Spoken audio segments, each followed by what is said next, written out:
Que la grâce et la paix de Jésus soient avec vous. Nous prenons sans tarder Romains le chapitre 12 et le verset 2.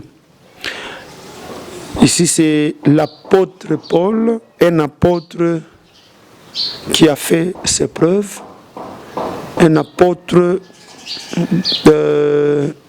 qui nous a laissé des enseignements vrais.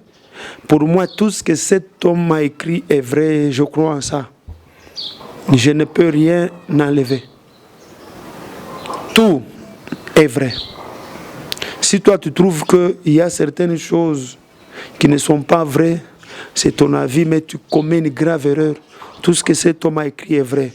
Et dans Romains chapitre 12, le verset de la Bible dit « Ne vous conformez pas au siècle présent, mais soyez transformés par le renouvellement de l'intelligence, afin que vous discerniez quelle est la volonté de Dieu, ce qui est bon, agréable et parfait. Ne vous conformez pas au siècle présent. » C'est quoi le siècle présent? C'est un système dirigé par certains principes. C'est-à-dire, dans chaque génération, il y a certains principes de vie. Et les gens se conforment à ces principes-là. C'est ça le siècle. Le siècle, ce n'est pas 100 ans. Le siècle, c'est un système de vie. Le siècle, c'est certains principes. Donc, chaque génération vient avec de nouveaux principes qui naissent à cause du péché et à cause des difficultés que les hommes rencontrent. Ils se créent eux-mêmes certains principes qui les aident à s'adapter dans chaque génération. C'est ça le siècle présent. L'apôtre Paul dit « Ne vous conformez pas au siècle présent ». Pourquoi? Parce que nous avons déjà des principes qui ne doivent changer. Le monde change des principes, mais nous, on ne les change pas. Si on se conforme au siècle présent, nous ne serons pas différents de tout le monde. Or, nous sommes un peuple mis à part. Nous avons des principes qui viennent de Dieu, un Dieu qui ne change pas. L'homme change de principes avec le temps parce que lui, il est vraiment changeant. Et il rencontre, chaque fois qu'il rencontre une nouvelle difficulté, il cherche une solution, il cherche un remède. Ce sont ces remèdes-là qui constituent les principes, qui constituent même le siècle présent.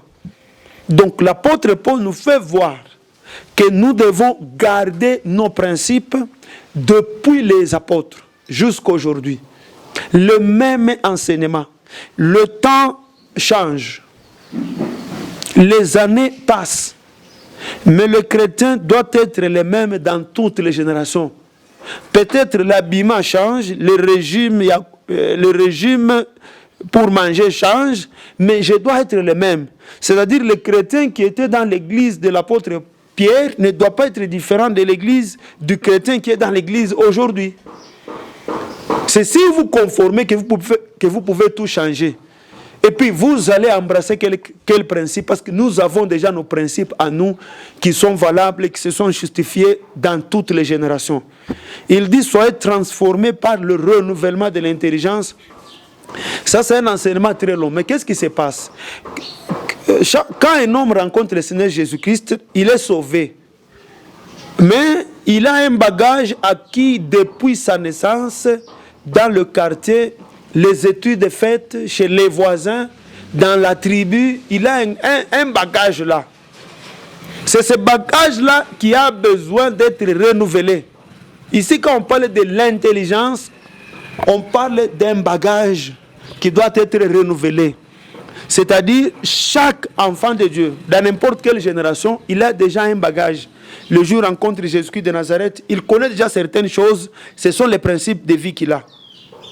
Maintenant, chaque fois quand il écoute la parole de Dieu est en train de faire ce qu'on appelle un lavage de cerveau. Ça enlève petit à petit ces principes-là jusqu'à ce que tu seras totalement biblique. Totalement biblique. Et tu ne seras pas influencé par telle autre pensée.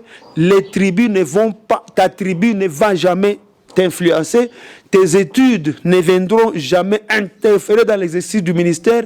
Ton poste en tant que ministre, ne viendra jamais interférer dans le ministère. Voilà ce qu'on appelle le renouvellement de l'intelligence, c'est-à-dire on enlève tous les bagages que tu as, tout ce que tu as comme principe qui ne cadre pas avec la foi chrétienne. Et on met de nouveaux principes qui se trouvent dans la Bible. Que Dieu vous bénisse.